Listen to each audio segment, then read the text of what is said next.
I am Jessica Kelly, and I'm the founder and CEO of Threefold.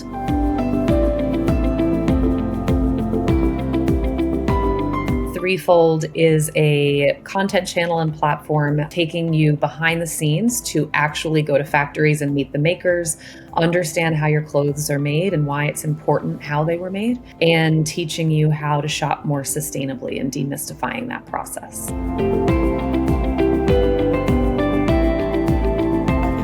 The definition of sustainability has changed over the years. 7 to 10 years ago, when I was beginning this journey, I would have clearly defined sustainable fashion as the environmental initiatives and impact focus, and ethical fashion as the human labor, people initiatives and focus. Today, sustainability has won out over ethical and has kind of gotten muddied in the sense that people use it in general for any environmental ESG impact or initiative that they're doing.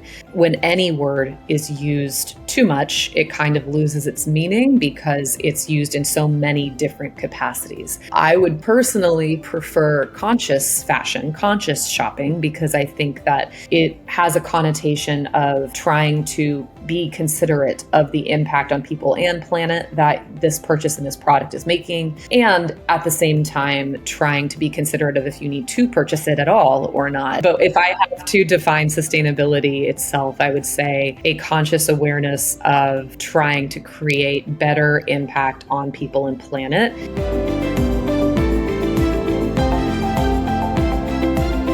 One of the first problems I see with brands trying to tackle sustainability is making goals that are too big. They make these outlandish goals of we're going to completely eliminate plastics in our entire brand and supply chain. We're going to cut our carbon or completely be carbon zero or neutral by a certain date. I have yet to see a brand make significant changes like that quickly. The second thing I would say is brands not being honest about where they are. Lean into the skid, lean into the curve. We are a product-based industry. We will never be 100% sustainable. And so trying to make these outlandish claims does come across as inauthentic, that you're hiding things, that it's insincere. And we're in a time when people are highly skeptical of any institution. So you're already starting from a place where customers are going to be wary of the statements you're making as a brand. So start with that. Start from a place of authenticity and go, we're not perfect. We never will be 100% sustainable, which that sounds and feels like a really risky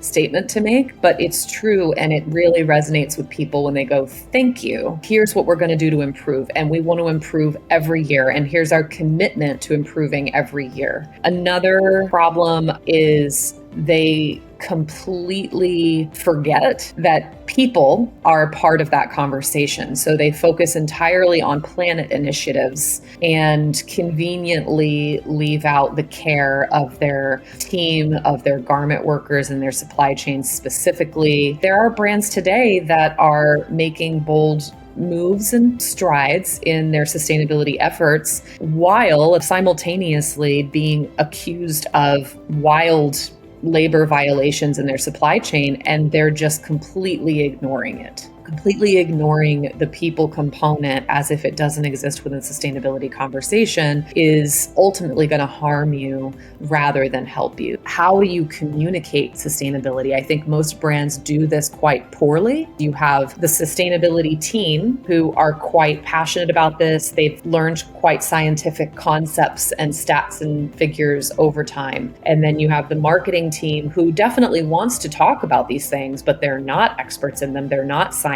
majors in textile, chemical use and things like that. So they don't actually know how to properly communicate that. And they're over here. They often don't talk. And then you have production and design in a whole nother space who also want to be learning. And they're learning more than I would say the marketing people might be. They have margins to meet. They have deadlines to deliver on. And what I have been starting to speak about a lot this year specifically is what I'm calling humanizing sustainability. Consider a single mother is working and trying to make sure her kids get out the door fully clothed and fully fed. You're working with a better factory, and now you're able to employ more people. That's a single mother that's making this t-shirt. Now she's able to send her child to school. Suddenly, your customer, who's a single mother, really deeply relates to your brand because she can picture this person who you have now introduced her to as the person that's making her product.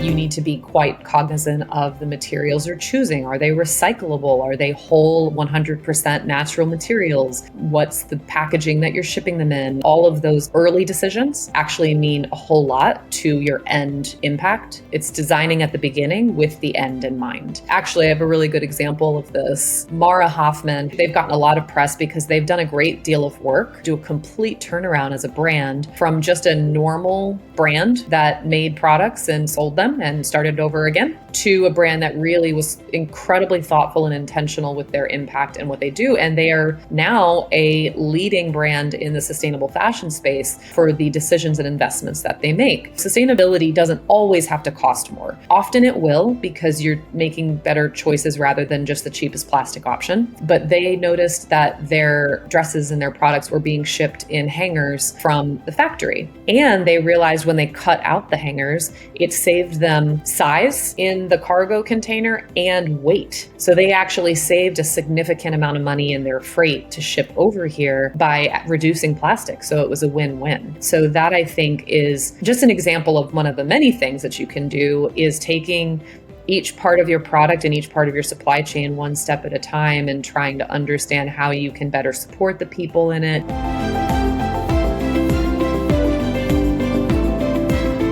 I mean, they're incredibly intertwined because people live in the planet and the planet gets taken care of by us as people. It depends on what factory you're at, and I think it depends on what region you're in, because if you're in areas of great concentration of manufacturing, you might experience your environmental changes a little differently than a lower manufacturing region where there's maybe just one factory. It's known that you can tell what the trending color is going to be next year in China because you just have to look at the river. What do you think happens when you're dumping chemical? They're not natural dyes. When you're dumping chemical dyes into the river, which is people's bathing or drinking water, from an immediate perspective, that local community in China, in this example, that's affecting their health, their direct health of themselves and their children. That river goes into an ocean, which goes eventually into our ocean because it's all one big ocean.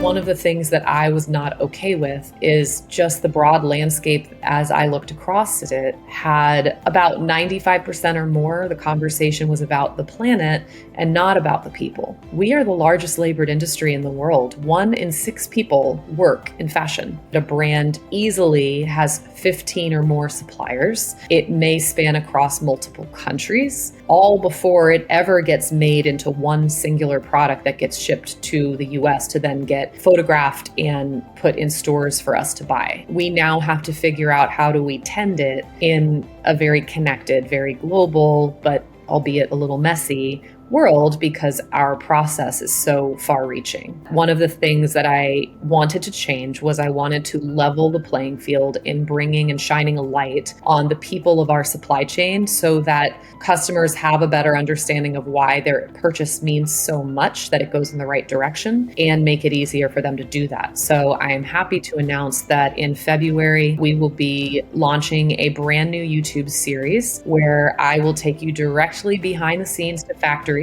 and you will get to meet the makers, learn more about their lives, their hopes, their dreams, see how our clothing is made and why that's important. We want to demystify conscious shopping so that you know that you can put your purchase towards a better impact while still living your life as you live it and just making those small steps and changes yourself.